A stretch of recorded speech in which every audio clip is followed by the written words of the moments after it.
All right. Well, we've got friend of the show. This is, I think this is number 3. Think so. But Bo Biteman, state senator for District 21, so out in Dayton, Ranchester area, Parkman area. Yeah. Bo, thanks for coming by this morning. Aaron. Good to see you again, my friend. It's always good to catch up and see what you guys are getting ready for session. See what kind of trouble we can get ourselves into. Yeah, no kidding. And that's not even a joke anymore, I think. Just how things are going. First and foremost, Bo, I think everyone would like to know your kind of recap of last year's session and the special session. I mean, you guys have just really been since the pandemic, really since 2019, it's just been a freaking whirlwind. So. It has. It's been actually a blur. Trying to remember what we even did in the general session in 2021.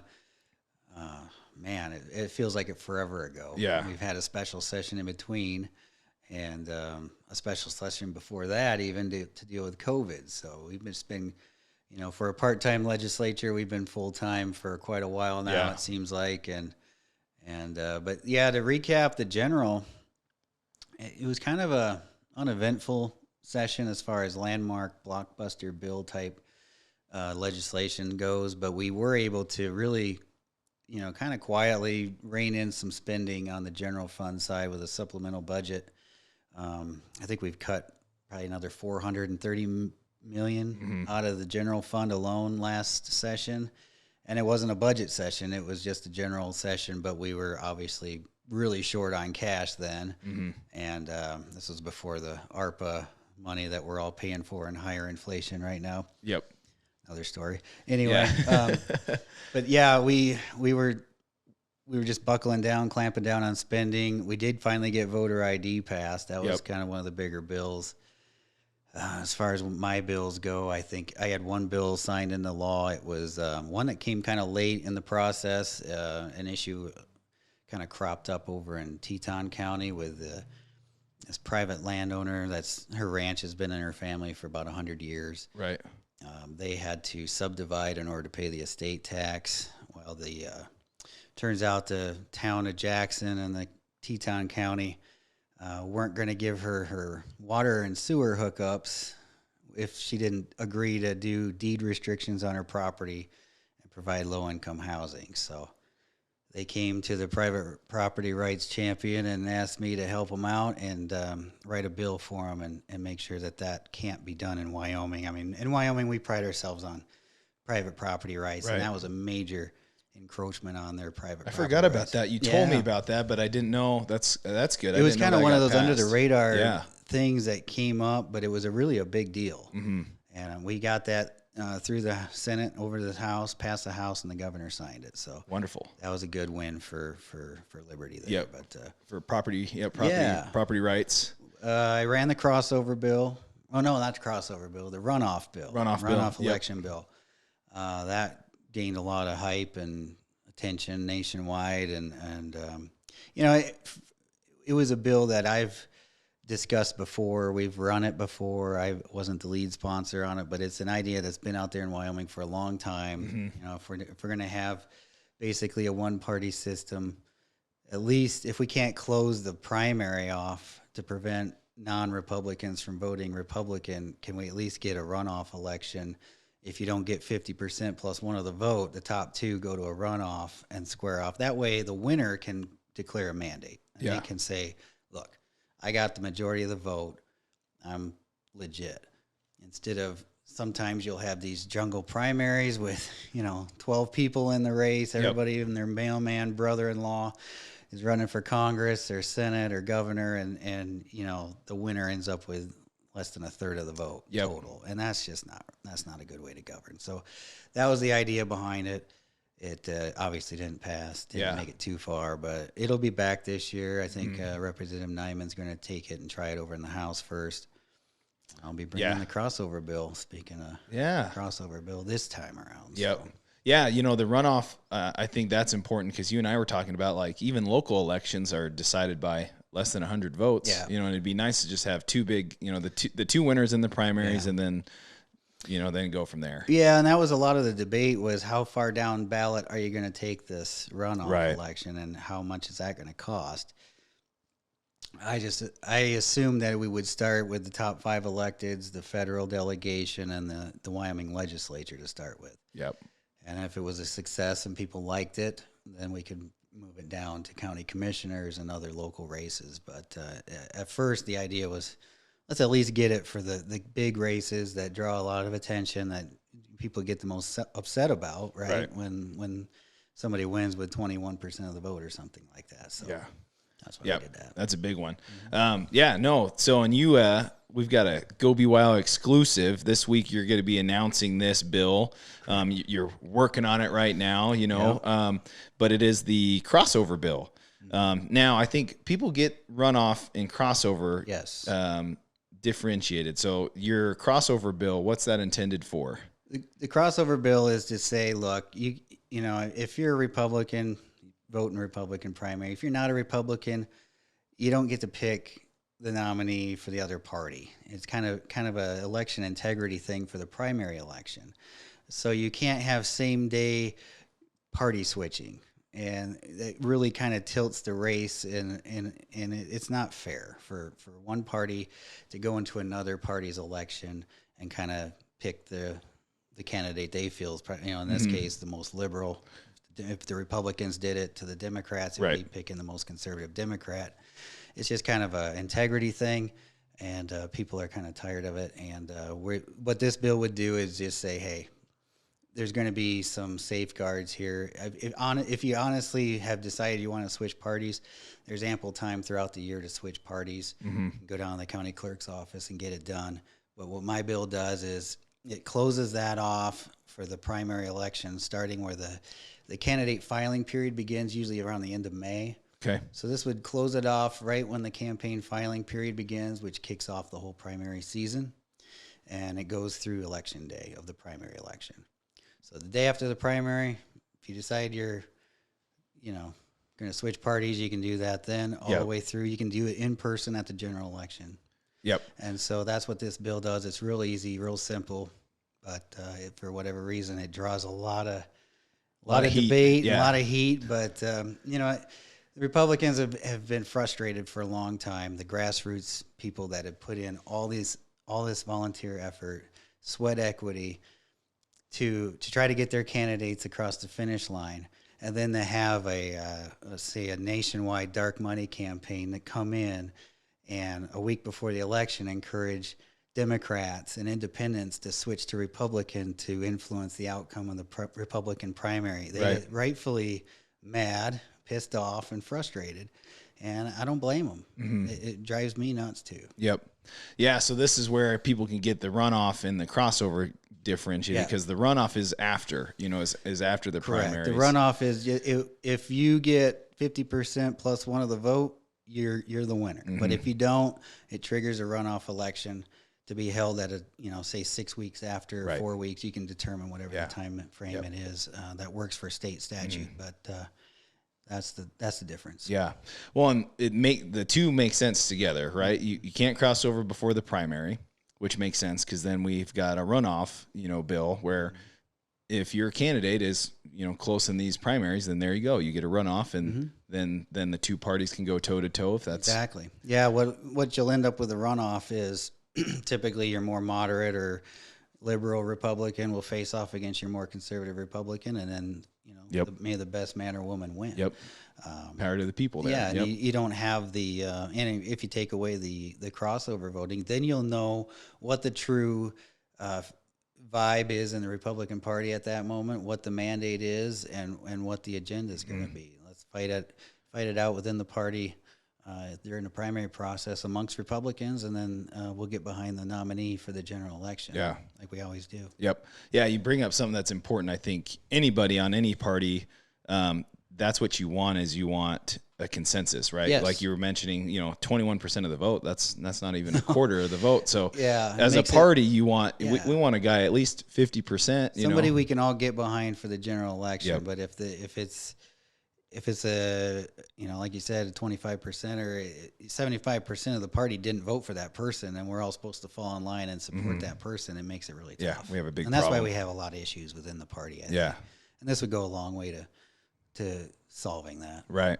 So the runoff one will be run by Chip Nyman out of the House. He's out of the House, and then yours will be the crossover bill in the Senate. Correct. Perfect. What are some other things you're keeping an eye on this upcoming session? Is this a budget session now? Yeah, it's a budget session. Oh, it man. seems like every session is a budget session because every time I got elected in 2016, so my first session was a general in 2017 in the House. And we had a supplemental budget then because the sky was falling, we're broke. Yep. Sound familiar? Yes. It's been that way every year since I've been in office. For 6 years. It's interesting. Yeah. So we've always had a supplemental during the general. So it just seems like every session is a budget session. And, this one's shorter. It's a month. So we get a lot of work done in a short amount of time. During a budget session, senators can only bring 3 bills personally. So that's a big challenge for me because I'm an ideas guy. I have a lot to get done. I want to kick maximum ass while I'm in office because you never know when the voters are going to get tired of you and move on. So I want to fulfill all my campaign promises. I want to get as much done as I can, and limiting it to 3 bills really. Yeah, it's tough. It makes it tough. So you got to really figure out which ones can wait till the next general if I get reelected. Right. And go from there.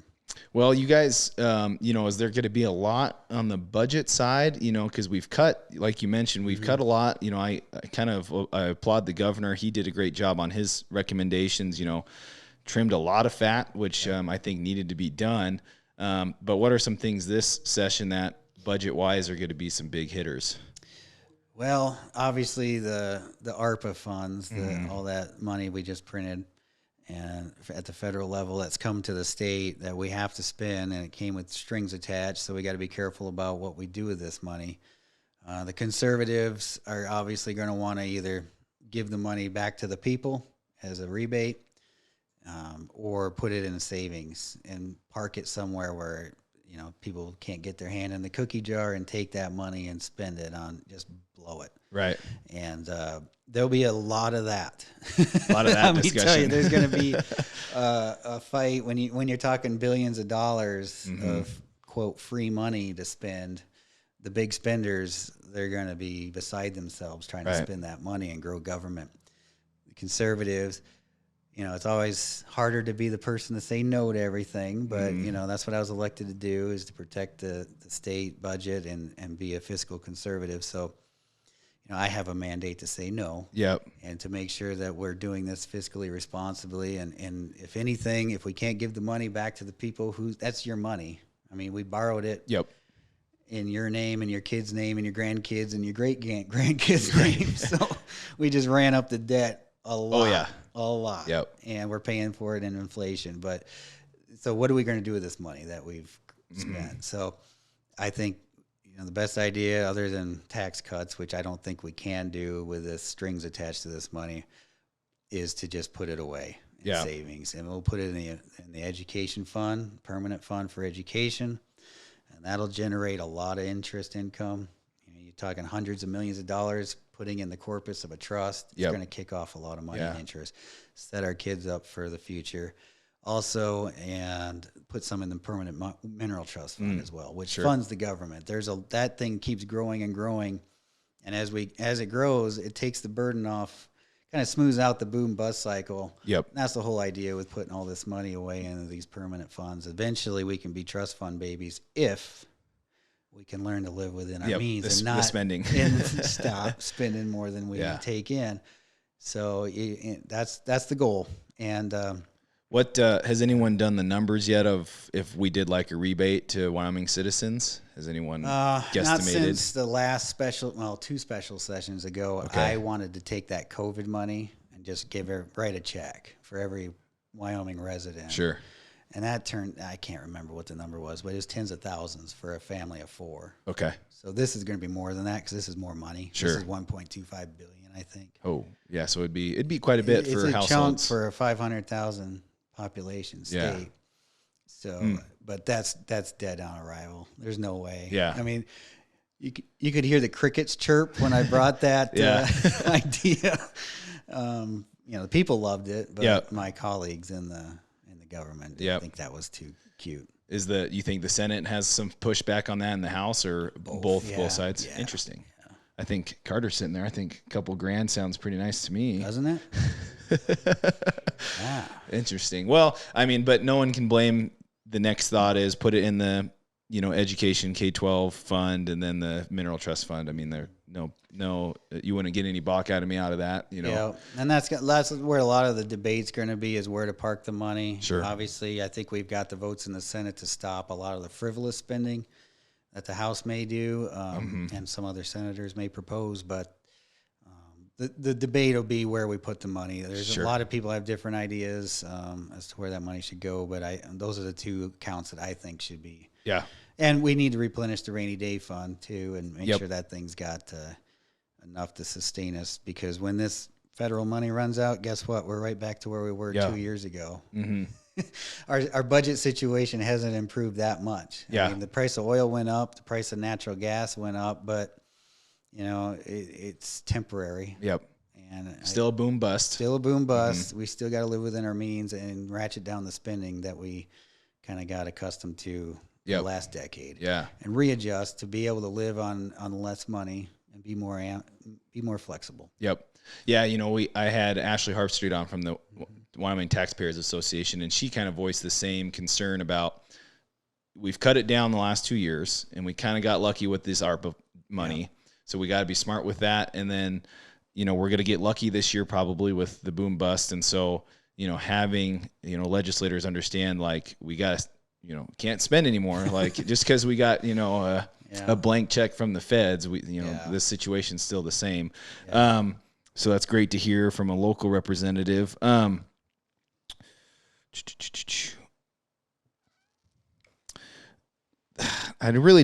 just ask you this. I think, right now, I think Wyoming's fully open. We have no restrictions. But any thoughts on how Wyoming did throughout COVID? Governor Gordon, I thought, for some of the flack he got, I thought he did a pretty decent job, but what are some thoughts that you thought Wyoming did pretty well, throughout the pandemic? Ashley Harpstreet mentioned that we actually kind of the end of 2021, we were seeing we saw a lot of travel and tourism, and then we saw a lot of, sales tax increase, which was interesting. So what are your thoughts on, on that? Well, going back to the very beginning of the pandemic, we were just leaving Cheyenne when things really started to get serious. And I remember we would get on Zoom with the governor. The whole legislature would be in consultation with the governor and his staff as to how we were going to proceed. Mm-hmm. And I remember those meetings were, they're pretty freaky. We didn't know what was happening. Right. And the governor did a good job leading us through that. And obviously, if we're going to armchair quarterback it, we shouldn't have shut down. Yeah. Ever. I mean, this was Wyoming. We shouldn't have shut down. Yep. But besides that, hindsight's 20/20. Hindsight though, being what it is. I didn't support it then. I don't support shutdowns now. But we just should say from here on out, we'll just never do that again. Yeah. Lesson learned. We're not going to do that again. But by and large, compared to the rest of the country, we were open for business. Yeah. There were some businesses that obviously were negatively affected, and some never recovered. Right. Which was terrible. Yeah. We should never have done that to them. It was awful. And I'll always remember that. Mm-hmm. It was not good. But the masking of our kids, I think we could have done that better in school. The schools were open, thank God. Yeah. But it should have been optional for parents to have that say, do I want my kid masked or not? And that was the big fight of this year. And I ran that bill during the special session to make it so it was an option. Mm-hmm. Gave that right back to the parents. It failed by a couple votes in the Senate. But, so some of our COVID policies were just strange. Yeah. They weren't consistent across the board. They were just kind of silly. I'm glad that, Supreme Court did what they did as far as, covering our butts, because we failed to act during special session to protect employees from mandates. Right. We failed. We absolutely, utterly failed them. It was a disgrace. It was one of the lowest points in my career. We scratched and clawed to get the votes to call us into special session because the governor wouldn't do it.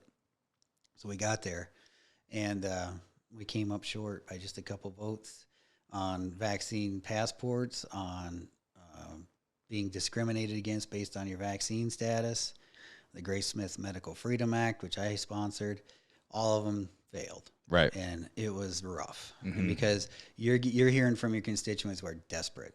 They're going to lose their job if they don't get the jab. And they're like, this is Wyoming. We're supposed to be free. Yep. We should be the beacon of freedom for this country. And here we are enacting policies or letting employers treat people like they're in California. Yeah. It was insane. It was pretty disheartening. But it is what it is. Yeah. We got to move forward, and we got to continue to fight for freedom and protect people's individual rights. Yeah. Well, and I think you hit on some key points. Like, I think the school district wise, like here in Sheridan County, I think it was a great thing because now people are more in tune with, oh, my school board makes that decision. My county commissioner makes, and we could point and blame at who it is, but it's like those were the two local ones, for schools with kids in masks and things like that. So I think it was a good thing. Now, social media makes it whatever it is, but hopefully we see that across the state where you can point at your legislators, you can point at the governor, but really it's you picking your school board and it's you picking your county commissioners. Aaron, and that's a good point. The silver lining in all this mess is a lot of people woke up. Mm-hmm. A lot of people got involved that have never been involved in their life. And for a guy like me that's usually charging the hill and I look back and there's nobody behind me, it was nice to see some people behind me for a change. And it was nice to see local people stepping up and standing up for their kids and standing up for their rights. And hopefully they'll stay engaged, and hopefully this will lead to more civic involvement across the board. Mm-hmm. And so now people understand. And also the whole COVID thing, I don't know if you've seen the school choice poll numbers. They've gone through the roof. Oh, yeah. It was an eye-opener for parents on the whole idea of how we educate kids. Yep. Where should the money follow the student and not go, should we be funding students, not systems? It's a winner even amongst Democrats. Like a majority of Democrats support school choice now. So you're going to see that across the country. Yeah. And you ran a bill, I think, in the House for school choice, didn't you, a couple years back? So. Oh, no? No. Okay. It's been talked about in Wyoming, but the Wyoming Education Association is the most powerful lobby in the state. So a lot of people get a little gun shy when it comes to that. Sure. But, I think at the end of the day, that's a discussion that needs to be had in Wyoming is how that money flows. Does it go straight to the districts or does it go to the parents? Yeah, follow the kids. Yeah. Yep. Mm-hmm. So I obviously, where I probably stand on that. I think, a lot of parents I talk to would be like, man, I wish we could have a choice. If the government schools are going to mandate that my kid wear a mask or get vaccinated for COVID and get their 30-second booster shot, and I don't agree with that, I should be able to take that money and use it to go to a private school or whatever school, charter school, whatever. Online, whatever. Whatever. It should be the parent's choice. Mm-hmm. And so I would support that in a heartbeat. I think that's something that we need to talk about in Wyoming, and it would actually drive the cost of education down because you'd have competition. Yep. And competition makes everything better. Yes. So I think that'd be a good thing. Yeah. No, and I think, I don't know, I'm vaccinated. Are you vaxxed? I'm not. I have the natural. You had it. I had it. Yeah. Damn near killed me, so I got the T-shirt and the antibodies. So I'm good to go. Now, did you, did your doctor recommend the McCullough protocol? What's that? The antibodies and the, what are those called? The shots, the antiviral. Well, so what happened with me was because then you got pneumonia. Sick. Yeah, I got really sick last January, and my colleague in the Senate, Anthony Bouchard, said, if you ever get COVID, I know a doctor down here in Cheyenne that's really good on the therapeutics, and he'll help you out. So I did. We got back from Arizona. Alyssa had a hockey tournament down there, and I was starting to feel pretty rough. Got tested, sure enough, had COVID. Mm-hmm. Called Anthony. He got me in touch with this doctor, and I got the hydroxychloroquine. That's I got started on that, but I started it too late. I waited too long to get tested, and the effectiveness of that kind of wanes after a while. So I started taking a downward spiral. My wife was down for maybe 24 hours and popped right back up. My kids didn't even have any symptoms. They were fine. Did she take the? No, she didn't need anything. Okay. She was fine. I just got worse and worse and worse. Sure. Eventually, I think I had to go to the ER here in Sheridan, and Dr. Paulus is his name, called in the antibody stuff for me. And okay. I was a brand new man after that. Yeah. I felt amazing. So I think that's the McCullough protocol. If you would have got the chloroquine earlier, probably would have helped you. But you got the antibodies in the hospital. So I wanted to bring that up because what you're against is the mandating. Because you've had it, so you're not necessarily saying you're against the vaccine as it works. And I'm vaccinated.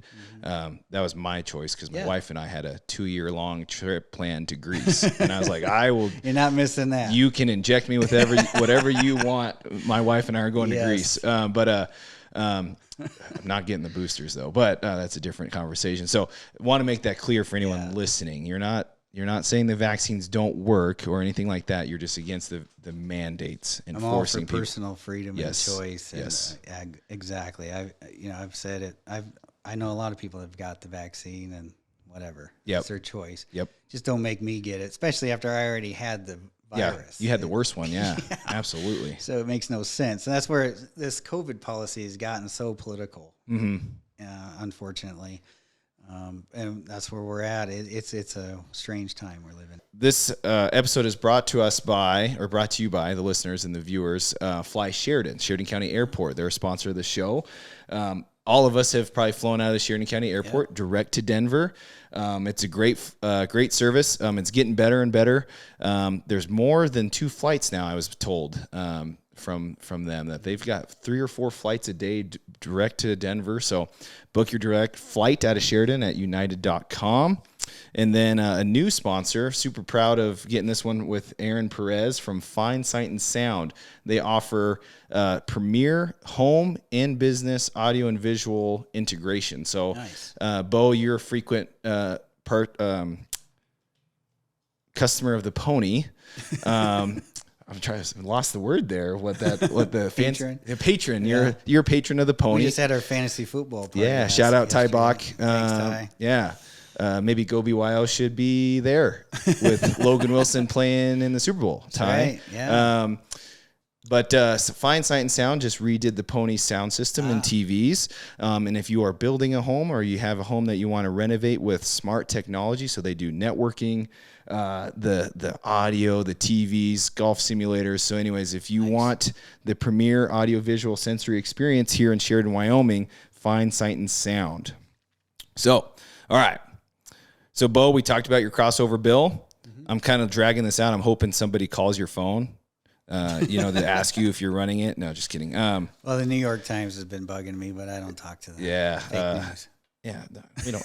No, yeah, we can ignore them. But a certain former president would be calling you, so that'd be cool. But he may or may not have an interest in what goes on in Wyoming. Yeah. Speaking on that, whatever information you can divulge. But you were, as we were joking earlier, you were in the running to be in the running. To run against Liz Cheney for the House. Without being in the running. Yeah, without being in the running.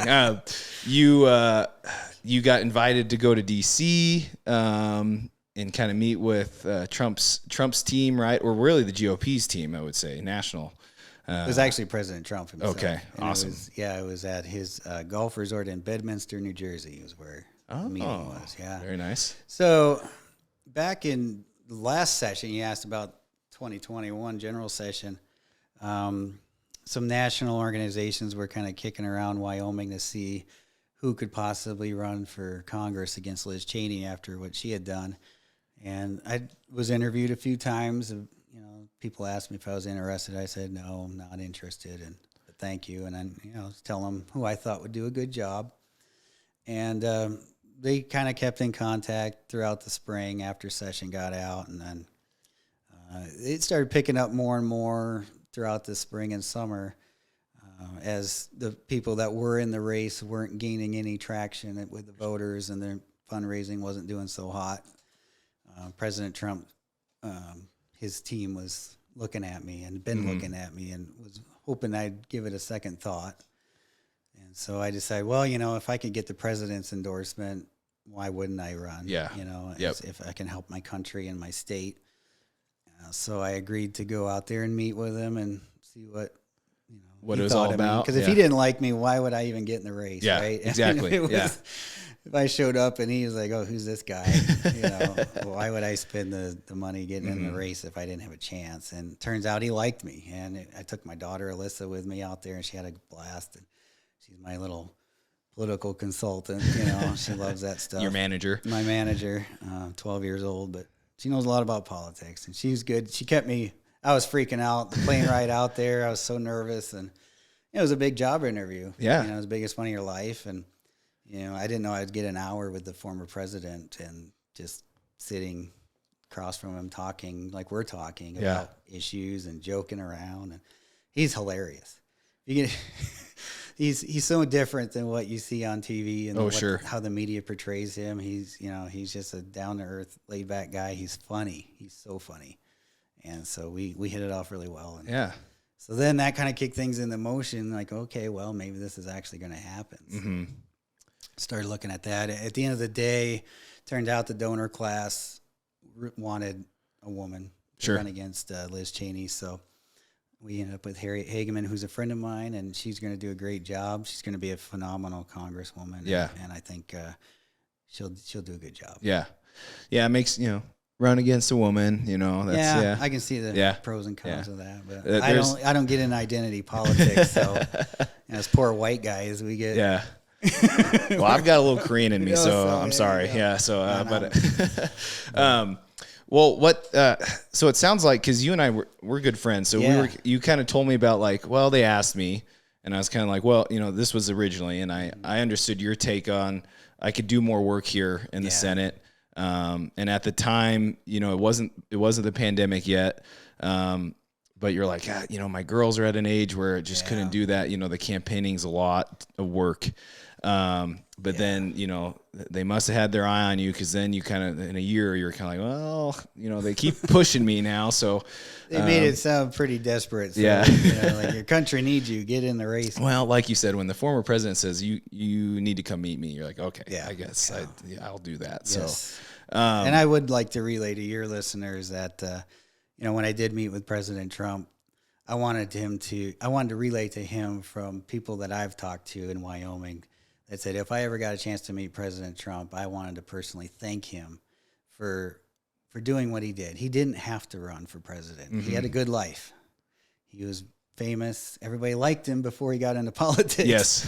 He had a lot of money. He had a successful business going, but he loves his country. And that's one thing that people need to understand. He's a very patriotic man. If you've ever seen his rallies, his music's very patriotic. He loves his country.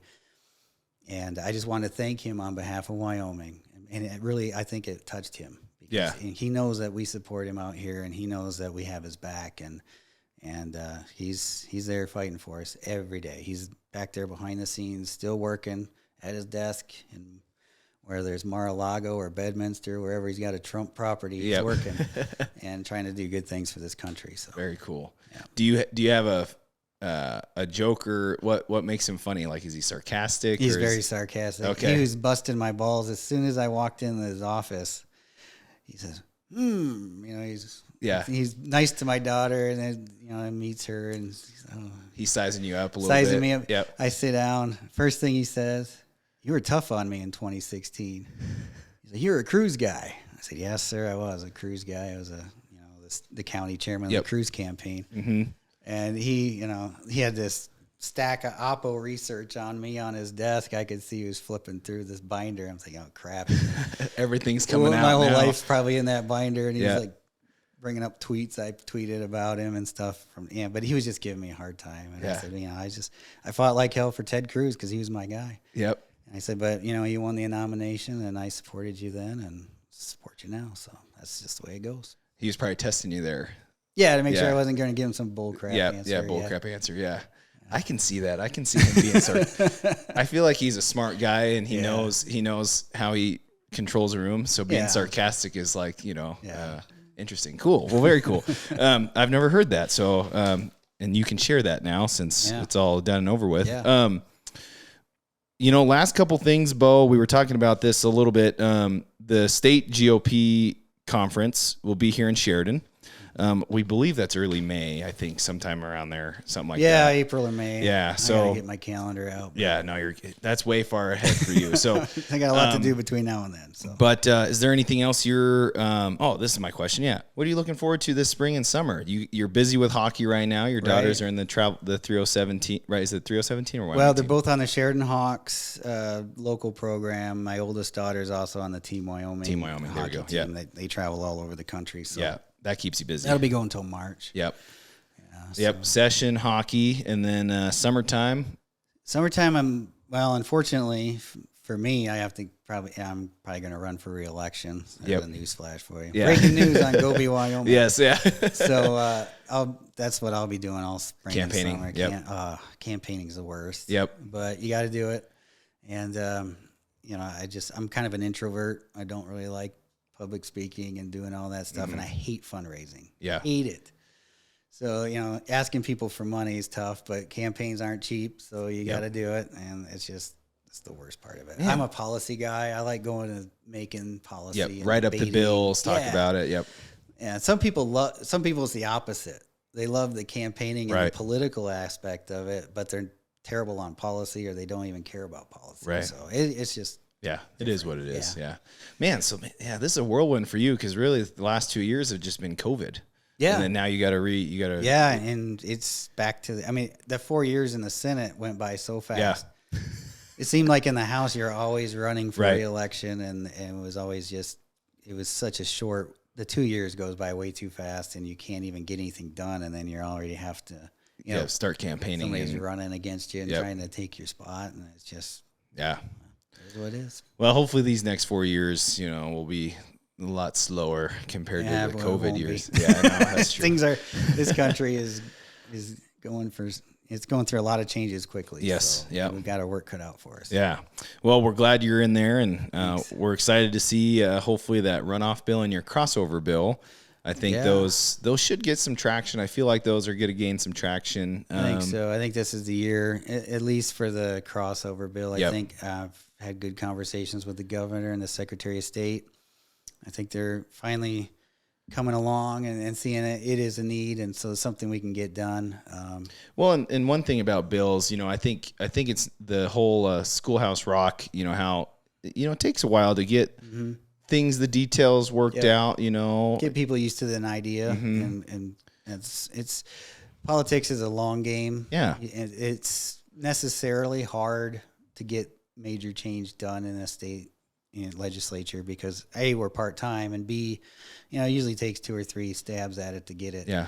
And some things longer. I mean, we've been pushing voter ID for years. Yep. Years and years and years, since before I got elected. And we finally got it done. So it takes time. Yep. And that's okay. That's okay. Yeah. You don't want to be like Washington, D.C., where every 2 years something's changing. The pendulum swings so far one way and then back the other way, and it's just not good. Yeah. Slow incremental progress is good. Have a few election cycles in between to make sure that people are still supporting what you're doing, and go from there. Yeah. Well, Bo, thanks for your time. Thanks, Aaron. Thanks for coming on and announcing the crossover bill. Yeah. Because that is something you're working on this week. Yes. So we're happy to get that out in front for you. I'd be happy to come on afterwards and give you a post-mortem on the budget session. Yeah, we might. See what happened. We might. Go BYO might try and make a trip to Cheyenne. All right. We've been told that, everyone's down there. You guys are stuck in Cheyenne, so it's like, Hey, that'd be awesome. Might as well try and get everybody. Nice to see a familiar smiling face down there instead of all the mean old lobbyists that don't like me. Ain't no lobbyist.